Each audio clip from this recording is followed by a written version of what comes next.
Hi there, I'm John from CNCKing.com, and today we're going to build a welding table attachment to my custom laser cut downdraft table.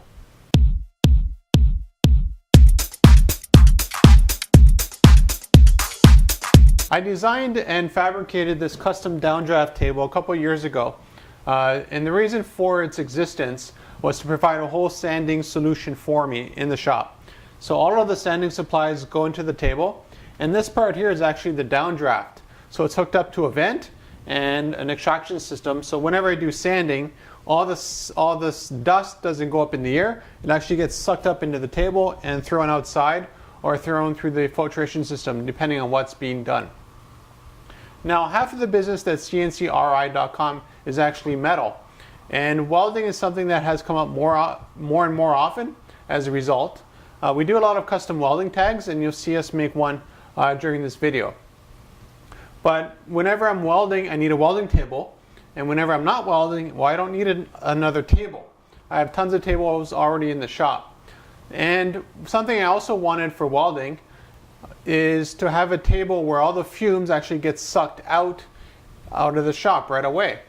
So putting two and two together, I thought, why don't I just make an attachment out of solid metal that goes right on my custom downdraft table, and then whenever I do any work, the smoke just gets sucked right down.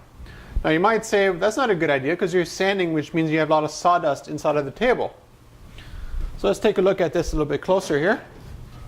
So this isn't welded or anything, it's just angle iron on both edges here, and the angle iron just fits perfectly onto the table.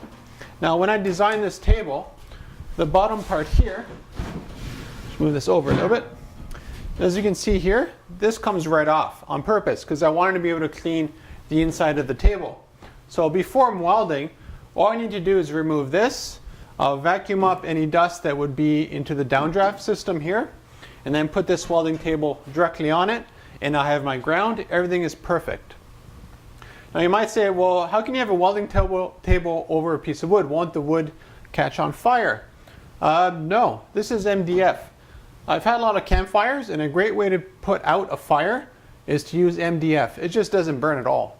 And worst comes to worst, if it does happen to burn, I'm right here. This is easy to remove, and I got a fire extinguisher in the shop. It's not a big deal. So for where my shop is right now, this is the ideal solution. I basically have one table that doubles as 3 tables.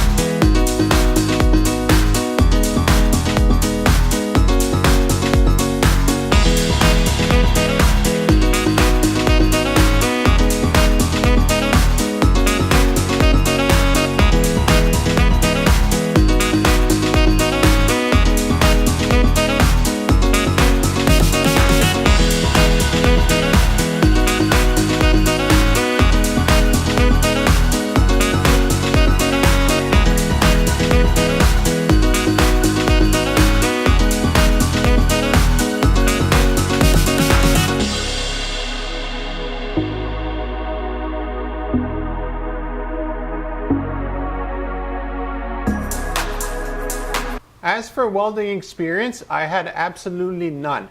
The first time I ever did MIG welding or any kind of melding or metal work was actually when I was building this table. So there's no practice, there's nothing. I just bought the MIG. I used flux core, so there's not even any gas being used. And I bought the metal plate, as you can see here. And when you buy metal plate, usually it's got like a coating on it, a mill finish. And basically what you have to do is grind all this stuff off. The other side is generally a little bit rusty, and that's just the way metal is. So after grinding all of this stuff, what you want to have is a very clean surface for the weld to actually happen. Now I'll be the first to tell you that probably my best weld is probably the worst weld of a professional welder. I'm definitely not a professional welder, and building this, I'm astonished that everything sticks together. So if you ask me if welding is easy, absolutely it's easy. What's hard about welding is actually welding properly. And that's something that takes years of experience. And building this table actually taught me a lot of stuff about welding that I didn't know about before, because I was always watching people weld. I never actually welded myself.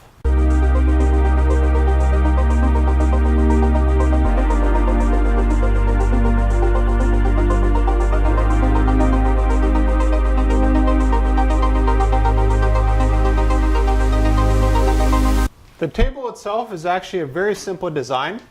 As you saw earlier, I just have angle irons here that just hold it onto the table. This thing itself, just the welding component of this table, weighs about, I'd say about 75 pounds. So it's definitely heavy. I have 3 pieces of stock, square stock, and it's a 1/8 wall on each one. And it's 2 inches square. So 2 inch, 2 inch, and a 1/8. And these ones here are flat bar. Everything here is hot rolled. And the flat bar is 4 inches by 1/4 inch. So it's a really hefty table.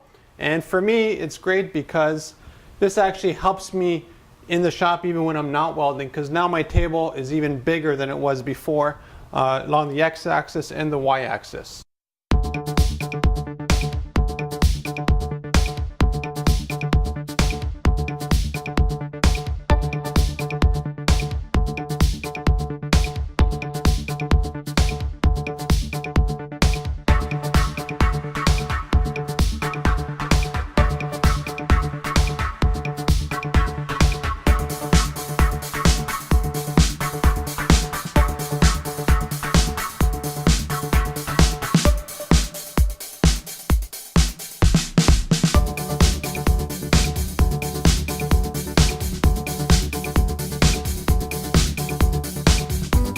The reason why you do the metal preparation is because you want exactly metal on metal. You don't want anything in between because that affects the grounding.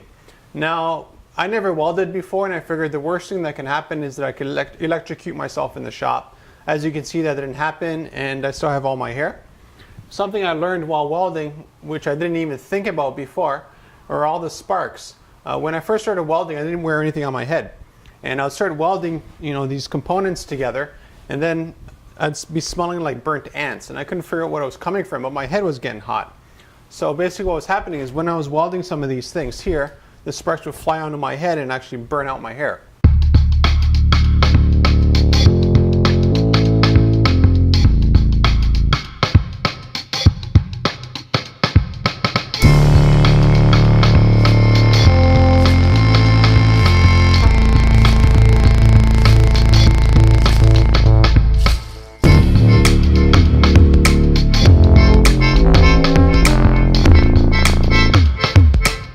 Looking back on when I did my first weld on this welding table, I realized now that I was trying to go too fast. I didn't have a feel for the MIG, and I didn't have a feel for the flux core and what I would need to actually create fusion.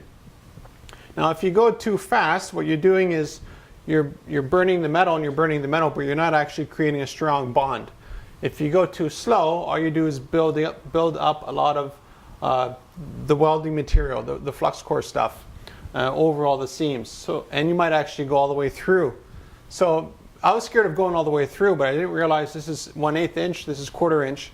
I'm not getting all the way through very easily. So my goal with the first part was actually just to build the frame. So once I put my angle irons on here, I didn't have to do any measurements because I had the table here. So I just did this, I stuck these 3 pieces onto it, and then right off the bat, it's time to weld them together. So if this table was a little bit off, which it isn't, but if it was, the welding table would be a little bit off as well.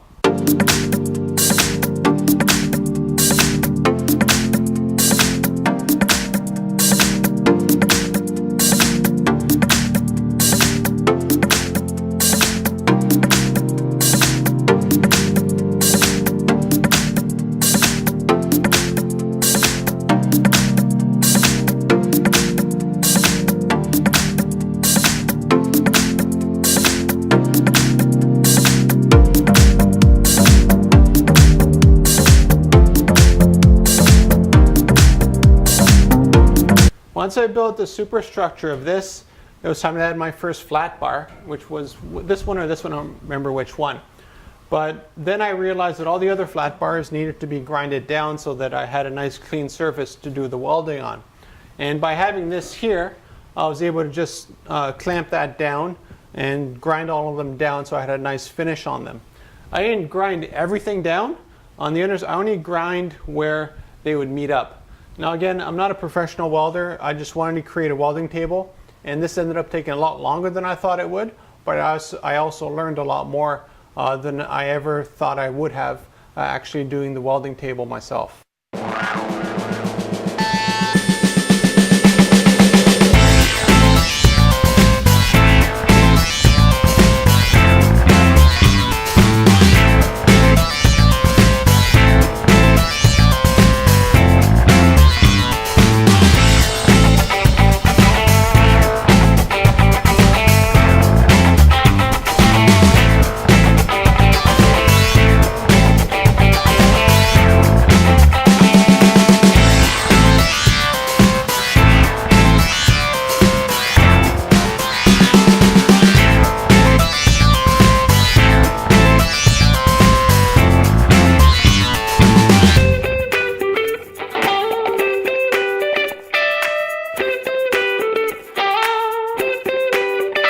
Welding the flat bar was a pretty interesting process. Again, I've never welded in my life, so normally what they say is you practice your beads and you practice and practice, but my practice was this table.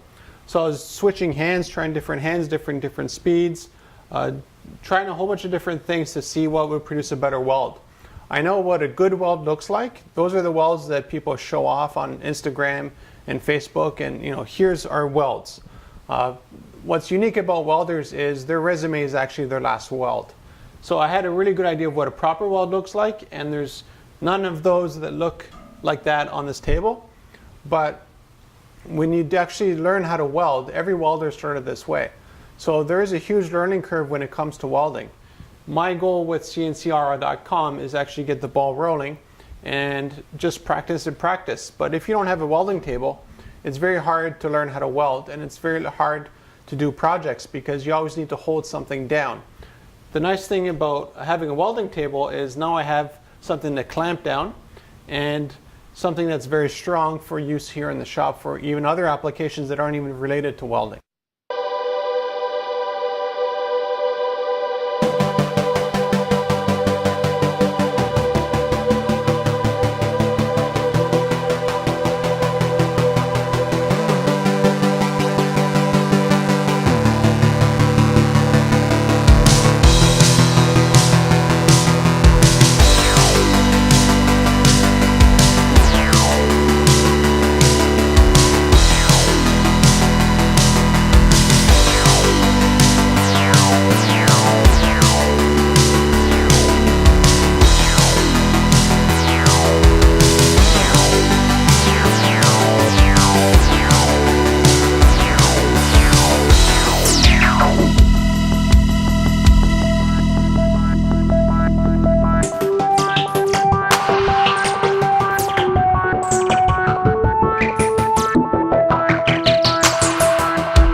One thing that CNCKing.com does a lot of are custom welding tags, and this project is no different. I actually I made my own tag, and then what I did is I welded it right to my table, and it's a good example of how not to weld. But I think it's great to be able to brand something that I first made with the date and the time, just as a remembrance of here's how I was.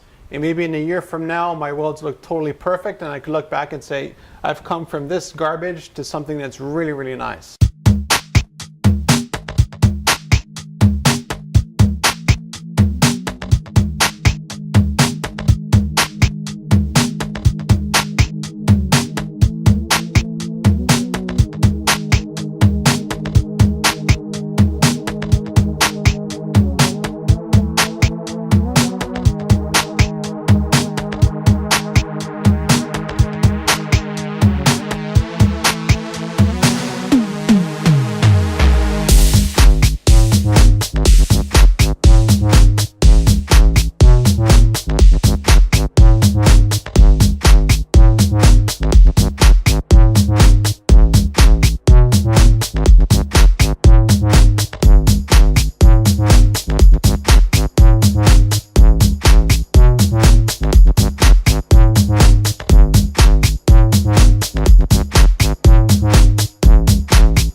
CNCKing.com makes a lot of custom welding tags, and what I really found fun was to make my own tag for my own product.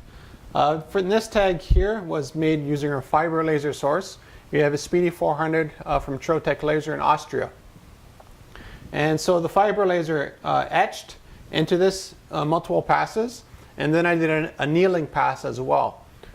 So it's really very much a premium welding tag. The tag itself is a 1/8 inch thick tag, so it's really beefy, or 3 millimeters. And it's actually 304 stainless steel. I don't know what kind of metal this is, but everything welded properly. Maybe later on I might have some fusion issues because I'm mixing different metals, which is something you should not be doing when you're welding, but we'll see what happens over time.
Something that surprised me about welding this table together was the amount of grinding that I needed to do.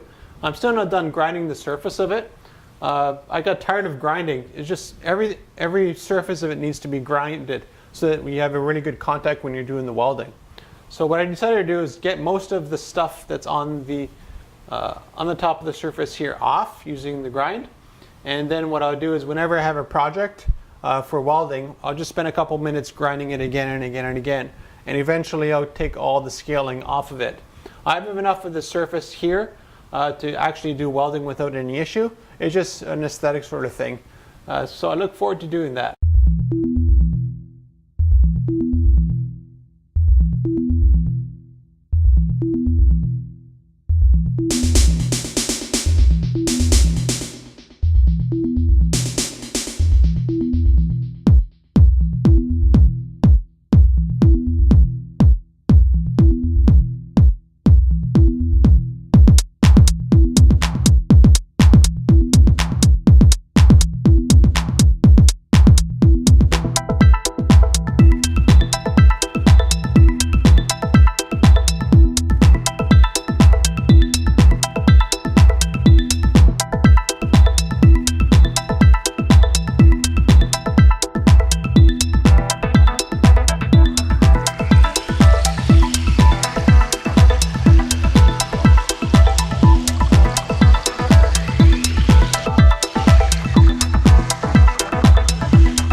Absolutely everything that I do at CNCROI.com is self-taught, and everything was just start. I taught myself 3D animation and 3D modeling in CAD, and that's something that's been very useful for some of our customers here. I taught myself how to use a laser, I taught myself how to use a router, I taught myself how to do woodworking, metalworking, all these kind of things. And welding was the next big step for me, and I'm happy I taught myself how to weld, not properly, but at least to weld so that I could hold things together. Now my goal with welding, with CNCROI.com, is to make a really, really nice bead. That's where you have something that's really visually appealing. So let's say we do a corporate award now and the customer wants it out of metal. I want to be able to make that for them and for people to look at it and go, wow, that looks totally amazing. And I have all the equipment here, all the machinery to do that. It's just a lot of practice. And the difference between a novice welder and a professional welder is practice. And there's no way around that. You just have to spend a lot of time welding different projects, different things together, playing with the clamps, different settings on the welder itself. The reason why I went with MIG is because MIG is the easiest one to learn, but the one I really have to learn is TIG next. And the reason why you want to learn TIG is because then you're holding the metal. You have a lot more control over the bead than you do with MIG. MIG is great to learn how to do things sort of good without too much upfront investment in research and all that kind of stuff. But MIG is where it's really at. And same thing with using a stick. When I was in high school, we did welding with acetylene and oxygen. And that was kind of fun. I don't know if it was welding or if it was just burning metal just for the fun in high school. I don't remember too much about that time. But I wish I would have continued learning metalwork when I was in high school, because right now I'd be a total master with metal instead of starting off basically at nowhere and have to build all my skills up in metalwork just like I had to do with woodwork and laser and CNC and so forth. So if you're looking for something custom, contact me at CNCROI.com.